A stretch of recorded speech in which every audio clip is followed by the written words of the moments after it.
Branding ಅನ್ನೋದು ಎಷ್ಟು ಮುಖ್ಯ ಆಗುತ್ತೆ? ಬ್ರ್ಯಾಂಡ್ ಕ್ರಿಯೇಟ್ ಮಾಡೋಕ್ಕೆ ಹಣ ಬೇಕಾಗ್ತದೆ. ಯಾವ ಮಟ್ಟಕ್ಕೆ ಮನುಷ್ಯನ ಮೆದುಳಿನಲ್ಲಿ ಅದು ರಿಪ್ಲೇಸ್ ಆಗ್ತದೆ ಬ್ರ್ಯಾಂಡ್ ಅನ್ನೋದಕ್ಕೆ ಪಕ್ಕಾ ಉದಾಹರಣೆ.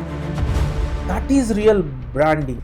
ನಿಮ್ಮಲ್ಲಿ ಎಂತಹದೇ ದುಃಖ ಇರಲಿ, that should never reflect on your face. ನಮ್ಮ ರಜನಿಕಾಂತ್ ಅವ್ರು ಮಾಡಿದ್ರಲ್ಲ, ದುಡ್ಡಿಲ್ಲದೆ ಸಣ್ಣ ಉದ್ದಿಮೆದಾರರು ಆಗ್ಬೋದು. ಯಾವಾಗ ಅಂದರೆ ಇದನ್ನು ಅರ್ಥ ಮಾಡ್ಕೊಳ್ಳದೆ ನಾವು ಭ್ರಮೇಲಿ ಶುರು ಮಾಡ್ತೀವಿ ಬಿಸ್ನೆಸ್ನ. ಬೇಕಾದವರು ಚೇಸ್ ಮಾಡ್ತಾರೆ, ನಮ್ಮನ್ನು ಬೇಡವಾದವ್ರು ತೊಗೊಂಡೋಗಿ ತಿಪ್ಪಲ್ಲ.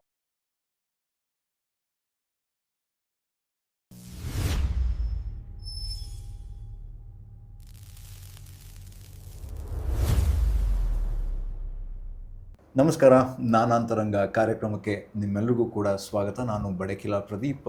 ನಮ್ಮ ಜೊತೆ ರಂಗಸ್ವಾಮಿ ಮೂಕನಹಳ್ಳಿಯವರಿದ್ದಾರೆ, ಖ್ಯಾತ ಹಣಕಾಸು ಸಲಹೆಗಾರರು ಹಾಗೂ ಬರಹಗಾರರು, ಅಂಕಣಕಾರರು.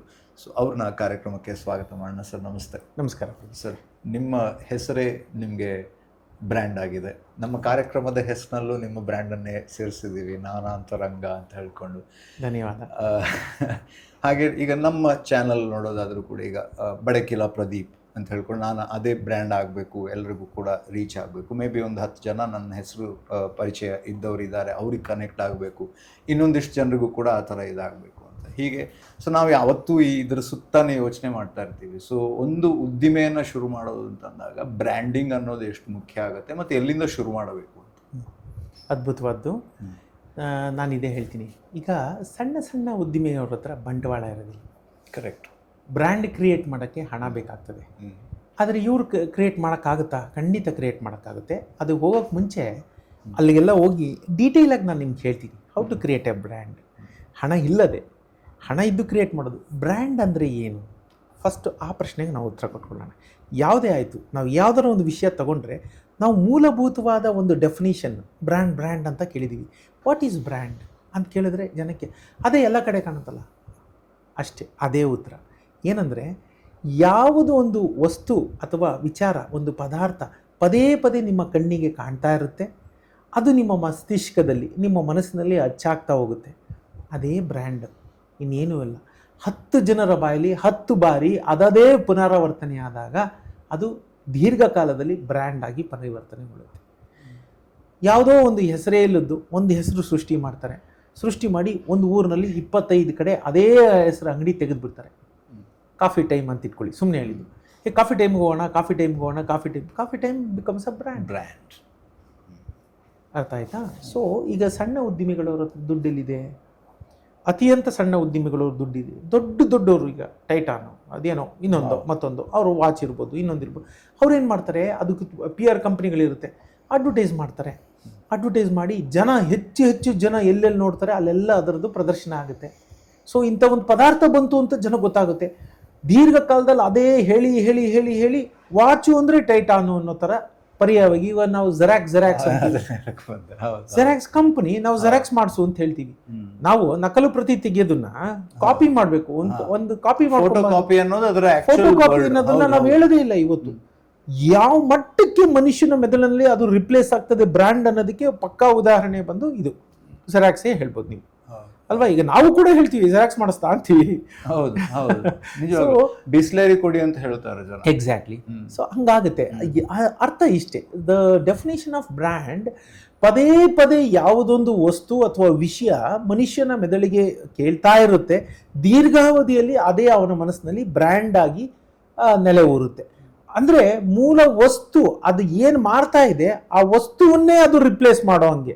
ನೀವು ಹೇಳ್ದಂಗೆ ಮೂಲ ವಸ್ತು ನೀರು, ಆದರೆ ಅವನ ತಲೆಯಲ್ಲಿ ಬಿಸ್ಲರಿ ಕೊಡಿ ಅಂತಾನೆ. ಅವನು ನನಗೊಂದು ಬಾಟ್ಲು ನೀರು ಕೊಡಿ ಅಂತ ಕೇಳೋ ಬದಲು ಒಂದು ಬಾಟ್ಲು ಬಿಸ್ಲರಿ ಕೊಡಿ ಅಂತಾನೆ. ನೀರನ್ನು ಆ ಬ್ರ್ಯಾಂಡು ಬಿಸ್ಲರಿ ಬದಲಾಯಿಸ್ಬಿಡ್ತು. That is real branding. ಆಯಿತಾ? ಬ್ರ್ಯಾಂಡ್ ಅಂತ, ಬ್ರ್ಯಾಂಡ್ ಇಮೇಜ್ ಅಂದರೆ ಅದು. ಒಂದು ಕಾಲದಲ್ಲಿ ವಾಚ್ ಅಂದರೆ HMT ವಾಚ್ ಅಂತ ಇತ್ತು, ಹೌದಲ್ವಾ? ಹಾಗೆ. ಸೊ ಬ್ರ್ಯಾಂಡಿಂಗ್ ಅಂದರೆ ನಿಮ್ಮ ಮನಸ್ಸಿನಲ್ಲಿ ಪ್ರಬಲವಾಗಿ ಆ ವಸ್ತುವಿನ ಬಗ್ಗೆ ಕೂತ್ಕೋಬೇಕು, ಅದಷ್ಟೇ ಬ್ರ್ಯಾಂಡಿಂಗ್. ಹಾಗಾದರೆ ಸಣ್ಣ ಉದ್ದಿಮೆಯವರು ಏನು ಮಾಡಬೇಕು? ಅವ್ರು ಏನು ಗತಿ? ಅದಕ್ಕೆ ಅವ್ರ ಹತ್ರ ಹಣ ಇಲ್ಲಲ್ಲ. ಸೊ ಇದನ್ನೇ ಹೇಳೋದು, ಇಟ್ ಈಸ್ ಆರ್ಗ್ಯಾನಿಕ್ ಗ್ರೋತ್ ಅಂತ ಹೇಳ್ತೀವಿ ನಾವು ಇದನ್ನು. ನಿಮ್ಮ ಹತ್ರ ಹಣ ಇಲ್ಲ. ಹಣ ಇದ್ರೆ ಚಿಟಿಕೆ ಹೊಡೆಯೋ ಅಷ್ಟರಲ್ಲಿ ಪದೇ ಪದೇ ಪದೇ ಪದೇ ಟಿ ವಿಲಿ, ಚಲನಚಿತ್ರ ಮಂದಿರಗಳಲ್ಲಿ, ಸಾವಿರಾರು ಕೋಟಿ ಬಂಡವಾಳ ಹಾಕ್ಬೇಕು. ಇವತ್ತಿನ ದಿನ ಸೋಷಿಯಲ್ ಇನ್ಫ್ಲೂಯೆನ್ಸ್ ಇದ್ದಾರೆ, Very true. ಅವ್ರ ಹತ್ರ ಎಲ್ಲ ಪದೇ ಪದೇ ಪದೇ ಪದೇ 10 ಕಡೆ ಎಲ್ಲಿ ಎಲ್ಲಿ ನೀವು ನೋಡ್ತೀರಿ ಎಲ್ಲ ಕಡೆ ಅದೇ ಕಾಣ್ತಾ ಇದ್ರೆ ಅದೇ ಬ್ರ್ಯಾಂಡ್ ಅಂತ ಆಗುತ್ತೆ ಅಲ್ವಾ? ಸೊ ಅದಿಲ್ಲ. ಇವ್ರು ಏನು ಮಾಡಬೇಕಾಗಾದ್ರೆ, ಇವರು ಮಾಡಬೇಕಾದಿಷ್ಟೇ, ಯಾವ ವ್ಯಕ್ತಿ, ಇದು ಸಾಮಾನ್ಯವಾಗಿ ವ್ಯಕ್ತಿ ಕೇಂದ್ರೀಕೃತವಾಗಿರುತ್ತೆ. ನಾನು ಹೇಳೋದಿಲ್ಲ, ಒಬ್ಬ ಇರ್ತಾನೆ, ಇನ್ನಿಬ್ಬರನ್ನ ಅಸಿಸ್ಟೆಂಟ್ಸ್ ಇಟ್ಕೊಂಡು ಕೆಲಸ ಶುರು ಮಾಡಿರ್ತಾನೆ. ಸಣ್ಣ ಉದ್ದಿಮೆ ಅಂದರೆ ಒಬ್ಬ ಅಥವಾ 5 ಜನ 8 ಹೆಚ್ಚಾಗಿ ಜನ ಹಾಗೆ ಶುರು ಆಗುವಂಥದ್ದಲ್ವಾ? ಸೊ ಆ ವ್ಯಕ್ತಿಯಲ್ಲಿ ನಗುಮುಖ ಇರಬೇಕು ಪ್ರಪ್ರಥಮವಾಗಿ. ಆ ವ್ಯಕ್ತಿ, ಹೌದು, Branding ನ first ತುಂಬಾ step. ಇಂಪಾರ್ಟೆಂಟ್, ಪ್ರಪ್ರಥಮ ಸ್ಟೆಪ್ಪು. ನಿಮ್ಮಲ್ಲಿ ಎಂತಹದೇ ದುಃಖ ಇರಲಿ, ಅದು that should never reflect on your face. ಅದು ಯಾವತ್ತೂ ನಿಮ್ಮ ಮುಖದಲ್ಲಿ ಕಾಣ್ಕೂಡ್ದು. ನಿಮ್ಮ ಒತ್ತಡಗಳು, ನಿಮ್ಮ ದುಗುಡಗಳು, ನಿಮ್ಮ ಹಣಕಾಸು ಸಮಸ್ಯೆಗಳು ನಿಮ್ಮ ಮುಖದಲ್ಲಿ ಕಾಣೋ ಹಾಗಿಲ್ಲ. ಅದು ನಿಮ್ಮ ಗ್ರಾಹಕನ ಎದುರುಗಡೆ ನೀವು ಒಂದು ಕ್ಷಣನೂ ತೋರಿಸ್ಕೊಳ್ಳೋ ಹಾಗಿಲ್ಲ. ಅಪ್ಪಿತಪ್ಪಿಯೂ ನೀವು ನಾಲ್ಗೆ ತಪ್ಪಿ ಯಾವುದೇ ಅಬದ್ಧ ಮಾತುಗಳನ್ನು ಆಡೋ ಹಾಗಿಲ್ಲ. ಸದಾ ನೀವು ಪ್ರೀತಿಯಿಂದ ಗ್ರಾಹಕನ ನೋಡ್ಕೋತಾನೇ ಇರಬೇಕು. ಅದೇನಾಗುತ್ತೆ, 1 ಸರಿ 2 ಸರಿ ಜನ ಏನು ಹೇಳ್ತಾರೆ, ಇಲ್ಲ ಅಲ್ಲೋಗ್ಬೇಕು, ಆ ಅಂಗಡಿಗೆ ಹೋಗ್ಬೇಕು, ಆ ಅಂಗಡಿಗೆ ಹೋಗ್ಬೇಕು. ಯಾವ ಅಂಗಡಿಗೆ ಹೋಗ್ಬೇಕು? ಅದೇ ಅಲ್ಲಿ ನಗ್ತಾ ಇರ್ತಾರಲ್ಲ ಅವ್ರ ಅಂಗಡಿಗೆ. ಸಿಂಪಲ್ ಆಗಿ ಹೇಳ್ತೀನಿ, ನಾನು ಸಣ್ಣ ಉದಾಹರಣೆ ಹೇಳ್ತೀನಿ.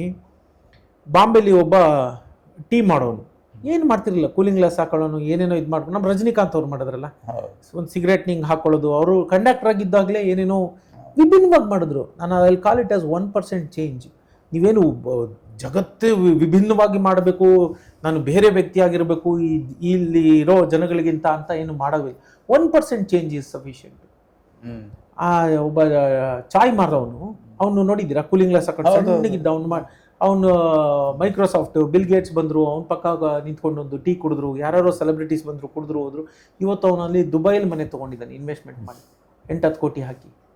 ಹೇಗಾಯಿತು? ಒಬ್ಬ ಕಾಫಿ ಮಾರೋನು, ಅವನು ಹೆಂಗೆ ಬ್ರ್ಯಾಂಡ್ ಆದ? ನಾನು ಅಷ್ಟೇ ಹೇಳೋದು, ದುಡ್ಡಿಲ್ಲದೆ ಸಣ್ಣ ಉದ್ದಿಮೆದಾರರು ಆಗ್ಬೋದು. ಯಾವಾಗ ಅಂದರೆ ನಿಮ್ಮಲ್ಲಿ ಆ ಸಣ್ಣದೊಂದು ಅಂಶ ಇರಬೇಕು, USP. ನಾನು ಅನ್ನೋ ಒಂದು ಅಂಶ.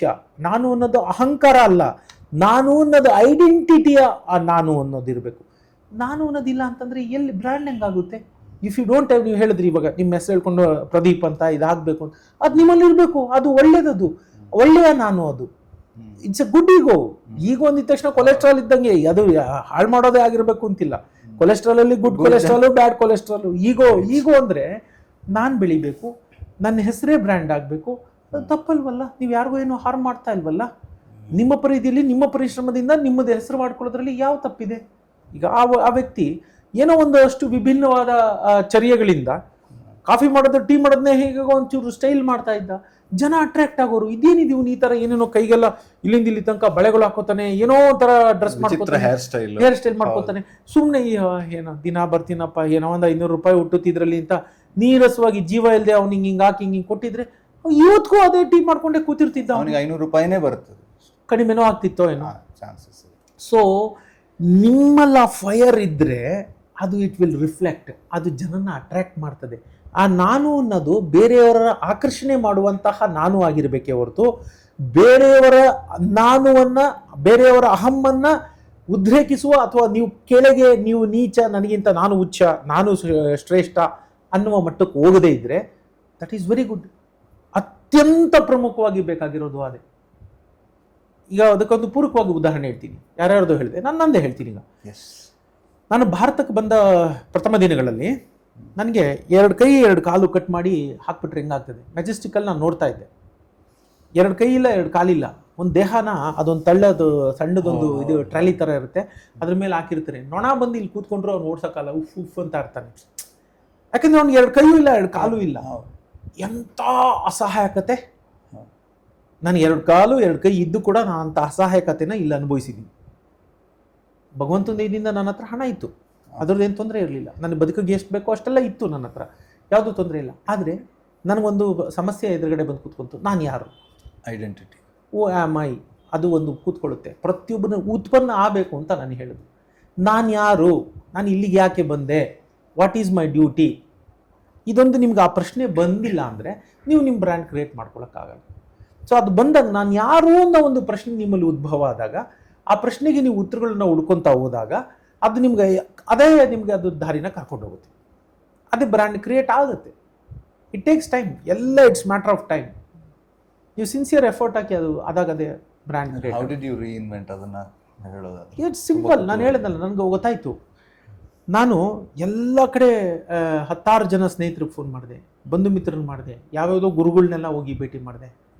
ಒನ್ ಡೇ ಐ ರಿಯಲೈಸ್ಡ್ ನನಗೇನು ಬೇಕೋ ಎಲ್ಲ ನನ್ನ ಹತ್ರನೇ ಇದೆ. ನಾನು ಟೈಮ್ ವೇಸ್ಟ್ ಮಾಡ್ತಾ ಇದ್ದೀನಿ ಎಲ್ಲರೂ ಹೋಗಿ ಕೇಳ್ಕೊಂಡು. ಯಾರೋ ಒಬ್ಬ ಹೇಳ್ತಾನೆ, ಇದು ಓಪನ್ ಮಾಡಿಬಿಡು, ಏನು ಹೇಳ್ತಾರೆ, ಮಾಲಲ್ಲಿ ಕಾಫಿ ಶಾಪ್ ಓಪನ್ ಮಾಡು. ಇನ್ನೊಬ್ಬ ಹೇಳ್ತಾನೆ, ಇದು ಗ್ರಾಸರಿ ಶಾಪ್ ಓಪನ್ ಮಾಡಿಬಿಡು, ಇವತ್ತು ತುಂಬ ಚೆನ್ನಾಗಿ ನಡೆಯುತ್ತೆ. ಇನ್ನೊಬ್ಬ ಹೇಳ್ತಾನೆ, ಇದೇನು ಇದೆಯಲ್ಲ ಇವತ್ತೆಲ್ಲ ಇದು ಸೂಪರ್ ಮಾರ್ಕೆಟ್ಗಳು, ಅದನ್ನು ಓಪನ್ ಮಾಡಿಬಿಡು. ನನ್ನನ್ನು ನಾನು ಯಾರು ಅಂತ ಕಂಡ್ಕೊಳ್ಳೋಕ್ಕೆ ನಾನು ಬೇರೆಯವ್ರನ್ನ ಕಾಯ್ತಾ ಇದ್ದೀನಿ. ಅವ್ರಿಗೇನು ಬೇಕೋ ಅವರು ಅದನ್ನು ಹೇಳ್ತಿದ್ದಾರೆ, ನನಗೇನು ಬೇಕು ಅನ್ನೋದು ನನಗೆ ಗೊತ್ತಿರಬೇಕು, ಅವ್ರಿಗೆ ಗೊತ್ತಿರ್ಬೇಕಾ? ಅಷ್ಟೇ. ಅದೇ ದೊಡ್ಡ ಗ್ಯಾಪ್ ಅನಿಸುತ್ತೆ. ಅಷ್ಟೇ. Then I realised in my life, look in world, ಒಳಗಡೆ ನೋಡು. ನಾವು ಮಹಾ ತಪ್ಪು ಮಾಡೋದಂದರೆ ಹೊರಗಡೆ ನೋಡ್ತೀವಿ, ಹುಡುಕ್ತೀವಿ, ಬಹಳಷ್ಟು ಹುಡುಕಾಟ ಮಾಡ್ತೀವಿ ಏನು ಬೇಕು ಅನ್ನೋದನ್ನು. ನಮ್ಗೇನು ಬೇಕು ಅನ್ನೋದನ್ನು ಲುಕ್ ಇನ್ ವರ್ಲ್ಡ್, ಒಳಗಡೆ ಇರೋದು, ಅದು ಹೊರಗಡೆ ಇರೋದಲ್ಲ. ಈ ಒಂದು ಆವಿಷ್ಕಾರ, ಈ ಒಂದು ಜ್ಞಾನೋದಯ ನಿಮ್ಗೆ ಯಾವತ್ತಾಗುತ್ತೆ ಅವತ್ತು ಎಲ್ಲ ಕ್ರಿಯೇಟ್ ಆಗೋಕ್ಕೆ ಸ್ಟಾರ್ಟ್ ಆಗುತ್ತೆ.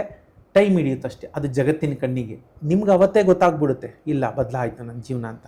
ಜಗತ್ತಿನ ಕಣ್ಣಿಗೆ ಯಾವುದಪ್ಪ ಇವರು ಇದು ಅಂತ ಕಾಣೋಕ್ಕೆ ವೇಳೆ ಹಿಡಿಯುತ್ತೆ.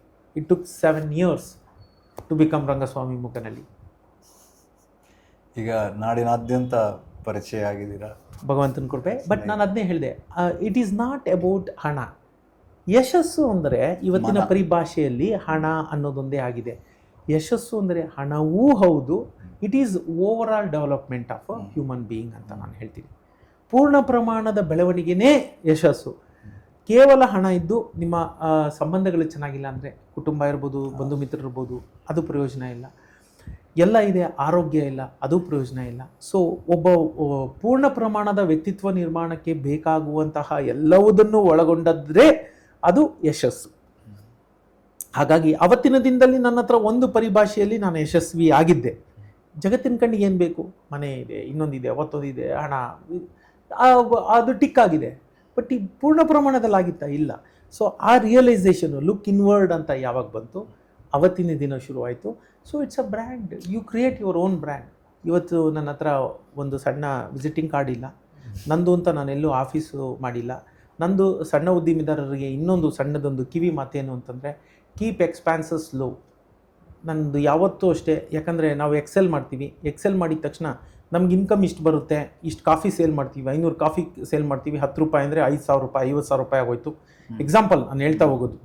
100 ಕಾಫಿ ಮಾಡಿದೆ, 50,000 ರೂಪಾಯಿ ಬಂತು. ಇದು ಅದೇನೋ ಬಿಸ್ಕೆಟ್ ಸೇಲ್ ಮಾಡಿದೆ, ಇಷ್ಟು ಬಂತು. ಎಲ್ಲ ಹಾಕ್ಬಿಟ್ಟು 5 ಲಕ್ಷ ರೂಪಾಯಿ ನಂದು ತಿಂಗಳಿಗೆ ಟರ್ನ್ ಓವರ್ ಆಗುತ್ತೆ. ಎಕ್ಸ್ಪೆಂಡಿಚರ್ ಇಷ್ಟು ಆಗುತ್ತೆ, 1.5 ಲಕ್ಷ ಮಿಕ್ಕುತ್ತೆ ಅಂತ ನೀವು ಒಂದು ಹಾಕೊಂಡ್ಬಿಡ್ತೀರ, ಆಯಿತಾ? ಆದರೆ ಈ ಮೇಲ್ಗಡೆ ಇದೆಯಲ್ಲ, ದ ಅಪ್ಪರ್ ಪಾರ್ಟ್ ಏನು ಹೇಳ್ತೀವಿ, ಅದನ್ನು ಇನ್ಕಮ್ ಪಾರ್ಟ್ ಅಂತ ಏನು ಹೇಳ್ತೀವಿ, ಅದೆಲ್ಲ ಗಾಳಿಲಿದೆ, ಯಾವುದು ಗ್ಯಾರಂಟಿ ಇಲ್ಲ. ದ ಲೋವರ್ ಪಾರ್ಟ್ ಇದೆಯಲ್ಲ, rent fixed, salaries fixed, electricity fixed, water fixed, other inventory, other expenditures fixed. ಇದು ಫಿಕ್ಸೆಡ್ ಅಲ್ಲ. ಇದನ್ನು ಅರ್ಥ ಮಾಡ್ಕೊಳ್ಳಿ. ಇದನ್ನು ಅರ್ಥ ಮಾಡ್ಕೊಳ್ಳದೆ ನಾವು ಭ್ರಮೇಲಿ ಶುರು ಮಾಡ್ತೀವಿ ಬಿಸ್ನೆಸ್ನ. ನಂದು ಇನ್ಕಮ್ ಇಷ್ಟು ಬರುತ್ತೆ, ಎಕ್ಸ್ಪೆಂಡಿಚರ್ ಇಷ್ಟಾಗುತ್ತೆ, ಇಷ್ಟು ಲಾಭ ಬರುತ್ತೆ ಅಂತ. Boss, this is not guaranteed, this is guaranteed. So ಇಲ್ಲಿ ನೀವು ಮೈನಸ್ ಹೋಗ್ತೀರಾ. ಅರ್ಥ ಆಯ್ತಾ? ಸೊ ಇವತ್ತಿನ ದಿನಕ್ಕೂ ದೆರ್ ಈಸ್ ನೋ ಎಕ್ಸ್ಪೆಂಡಿಚರ್. ನನ್ನ ಹೆಸರಲ್ಲಿ there is no expenditure, there is no expenditure, there is no expenditure. ಎಲ್ಲಿ ಯಾವ ಕ್ಲೈಂಟ್ ಮನೆಗೆ ಹೋದರೆ, ಯಾವ ಕ್ಲೈಂಟ್ ಸ್ಪೇಸ್ಗೆ ಹೋದರೆ ಅದೇ ನನ್ನ ಆಫೀಸ್. ಹಾಗೆ ಒಬ್ಬರು ಬ್ರ್ಯಾಂಡಿಂಗಿಗೆ ಹಾಗಿದ್ರೆ ಒಂದು ವಿಸಿಟಿಂಗ್ ಕಾರ್ಡು, ವೆಬ್ಸೈಟ್ ಮುಖ್ಯ ಅಲ್ವಾ? ನೀವೇ ಬ್ರ್ಯಾಂಡು, ನೀವೇ ವಿಸಿಟಿಂಗ್ ಕಾರ್ಡು. ನೀವೀಗ ಸುಮ್ಮನೆ ಗೂಗಲಲ್ಲಿ ಹೆಮ್ಮೆಯಿಂದ ಹೇಳ್ಕೊತಿದ್ದೀನಿ, ಅಹಂಗಲ್ಲ. ರಂಗಸ್ವಾಮಿ ಅಂತ ಒತ್ತಿ ಮೂಕ್ನಳ್ಳಿ ಅಂತ ಅದೇ ಬರುತ್ತೆ. ಅದಾದಮೇಲೆ ಕ್ಯಾಸ್ಟು, ಅದಾದಮೇಲೆ ಅಡ್ರೆಸ್ಸು, ಅದಾದಮೇಲೆ ಫೋನ್ ನಂಬರು ಹುಡುಕ್ತಾ ಇದ್ದಾರೆ ಜನ ಇವತ್ತು ನಂದು. ಸೊ ನಾನು ಹೇಳೋದು ಇಷ್ಟೇ, ಅದು ಖುಷಿಗೆ ಹೇಳ್ತಾ ಇರೋದು, ಹೆಮ್ಮೆಯಿಂದ ಹೇಳ್ತಿರೋದು, ಅಹಂಭಾವದಿಂದಲ್ಲ. ಆ ಬ್ಯಾಲೆನ್ಸ್ ಕೂಡ ಒಂದು ಬ್ರ್ಯಾಂಡಿಂಗ್ ಮುಖ್ಯ ಅಂತ ನೀವು ಹೇಳಿದ್ರಿ. ಬ್ರ್ಯಾಂಡ್ ಮುಖ್ಯ. ಅದು ನಾನು ಹೇಳೋದು ಇಷ್ಟೇ, ನೀವು ನೀಡುವ ಸೇವೆ ಅಥವಾ ಪದಾರ್ಥ ಯಾವಾಗ ಆ ಮಟ್ಟದಲ್ಲಿ ಇರುತ್ತೆ, ಸಮಾಜ ನಿಮ್ಮನ್ನು ಹುಡ್ಕೊಂಬರುತ್ತೆ. ಯಾತಕ್ಕೆ ನಾನು ವಿಸಿಟಿಂಗ್ ಕಾರ್ಡ್ ಇಟ್ಕೊಳ್ಳಲ್ಲ ಅನ್ನೋದಕ್ಕೊಂದು ಸಣ್ಣದಾಗಿ ಹೇಳಿ ಮುಗಿಸ್ತೀನಿ. ವಿಸಿಟಿಂಗ್ ಕಾರ್ಡು ನೀವು ಯಾರಿಗೋ ಕೊಡ್ತೀರಿ, ಅವ್ನು ನೀವು ಯಾರು ಅಂತಲೇ ಗೊತ್ತಿಲ್ಲ, ಅವ್ನು ಜೋಬಲ್ಲಿ ಇಟ್ಕೋತಾರೆ. ನೆಕ್ಸ್ಟ್ ಅವ್ನು ಪ್ಯಾಂಟ್ ತೆಗೆದಾಗ ಹೆಂಡ್ತಿನೋ ಅಮ್ಮನೋ ಅಕ್ಕನೋ ತಂಗಿನೋ ತೆಗೆದು ಬಿಸಾಕಿ ಪ್ಯಾಂಟ್ನ ವಾಷಿಂಗ್ ಮಿಷಿನ್ಗೆ ಹಾಕ್ತಾರೆ. ಅಲ್ಲಿಗೆ ನಿಮ್ಮ ವಿಸಿಟಿಂಗ್ ಕಾರ್ಡ್ ಸಾಯ್ತಲ್ಲಿ. ಯಾರೋ ಒಬ್ಬ ವ್ಯಕ್ತಿಗೆ ನೀವು ಬೇಕು, ನನ್ನ ಇವತ್ತಿನ ದಿನ ನನ್ನ ಕ್ಲೈಂಟು ಮುಕ್ಕಾಲು ಪಾಲು ಜನ ನನ್ನ ಕ್ಲೈಂಟು ಎಲ್ಲ ನನ್ನ ವೀಡಿಯೋಗಳು ನೋಡಿ ಸೋಷಿಯಲ್ ಮೀಡಿಯಾದಲ್ಲಿ ನೋಡಿ ಆಗಿರೋರೆ ಕ್ಲೈಂಟ್ಗಳು. ಬೇಕಾದವರು ಚೇಸ್ ಮಾಡ್ತಾರೆ ನಮ್ಮನ್ನು, ಬೇಡವಾದವ್ರಿಗೆ ನೀವು ಕೊಟ್ಟಿದ್ದನ್ನ ಅವ್ರು ತೊಗೊಂಡೋಗಿ ತಿಪ್ಪೆಲ್ಲಿ ಹಾಕ್ತಾರೆ. Why waste 100 rupees? ನನ್ನ ಹತ್ರ ವಿಸಿಟಿಂಗ್ ಕಾರ್ಡ್ ಇಲ್ಲ, ಕೈಗೆ ವಾಚು ಕಟ್ಟೋದಿಲ್ಲ. Wonderful, thank you so much. ಧನ್ಯವಾದ. ಸೊ ನಾವು ಬ್ರ್ಯಾಂಡ್ ಆಗಬೇಕು ಅಥವಾ ನಮ್ಮ ಬ್ರ್ಯಾಂಡನ್ನು ನಾವು ಜನರ ಮುಂದೆ ತಲುಪಿಸ್ಬೇಕು ಅಂತಂದರೆ ಅದನ್ನು ಹೇಗೆ ನಾವು ಗುರುತಿಸ್ಬೇಕು ಹಾಗೂ ಜನ ಗುರುತಿಸೋ ಥರ ಮಾಡಬೇಕು ಅನ್ನೋದನ್ನು ತುಂಬ ತುಂಬ ಅರ್ಥಗರ್ಭಿತವಾಗಿ ತಮ್ಮ ಸ್ವಂತ ಉದಾಹರಣೆಯಿಂದ ಹೇಳಿದ್ದಾರೆ. ಆ್ಯಂಡ್ ಅವರಿಗೆ ಮತ್ತೊಮ್ಮೆ ಧನ್ಯವಾದವನ್ನು ಹೇಳ್ತಾ ಮುಂದಿನ ಸಂಚಿಕೆಯಲ್ಲಿ ನಿಮ್ಮ ಉದ್ದಿಮೆಯನ್ನು ಬೆಳೆಸೋದಕ್ಕೆ ಬೇಕಿರುವಂಥ ಮತ್ತಷ್ಟು ಮೂಲ ದ್ರವ್ಯಗಳ ಬಗ್ಗೆ ಮಾತಾಡೋಣ. ಇಲ್ಲಿಗೆ ಈ ಸಂಚಿಕೆಯನ್ನು ಮುಗಿಸೋ ಹೊತ್ತು. ನಾನು ಅಂತರಂಗ ವಿದ್ ರಂಗಸ್ವಾಮಿ ಮೂಕನಹಳ್ಳಿ ಕಾರ್ಯಕ್ರಮ ನೋಡ್ತಾ ಇದ್ರಿ ಬಡಕಿಲಾ ಪ್ರದೀಪ್ ಯೂಟ್ಯೂಬ್ ಚಾನಲ್ನಲ್ಲಿ. ದಿನನಿತ್ಯ ನಿಮಗೆ ಮಾಹಿತಿ ಮನೋರಂಜನೆಯ ಡಬಲ್ ಡೋಸ್ ಇದ್ದೇ ಇರುತ್ತೆ. ನಮಸ್ತೆ.